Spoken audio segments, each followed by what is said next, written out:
Olwaleero ababaka babiri bokka okuli Yusuf Mutembuli owa Bunyoro East ne Ssenamugi omubaka omukyalo w'Erwengo bakomezeddwawo mu kkooti ewozesa abalyaka n'abakenuzi ewandegeya okumaliriza emisoso egibakkiriza okweyimirirwa abawoze nga bava bweru. Bo bannamateeka babiri okuli Caleb Mwesigwa ne Ntombireki Kandabe basabye kkooti eyimbule abantu baabwe kuba ebyabasabibwa ku Lwokutaano babadde babireese.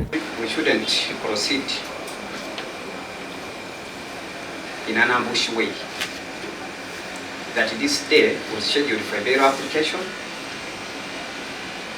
and the Line Chief State Attorney is coming up with the committal proceedings without the disclosure. Wano omulamuzi akiri asoose kusalawo nti omubaka akamba aleetebwe nga 21 omwezi guno baddemu okumusomera emisango. Omulamuzi era ategeeza nti engeri okunoonyeza ku misango bwe kuwedde Mutembuli ne Namugi basindikiddwa mu kkooti enkulu batandike okuwoza. Awaiting production warrant from the High Court. In any case, by then, you have not yet secured bail from the High Court.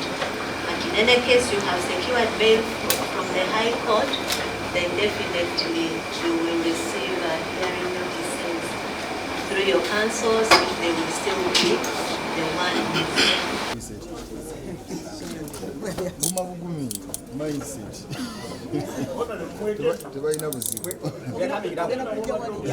Download the app on App Store or Google Play Store now.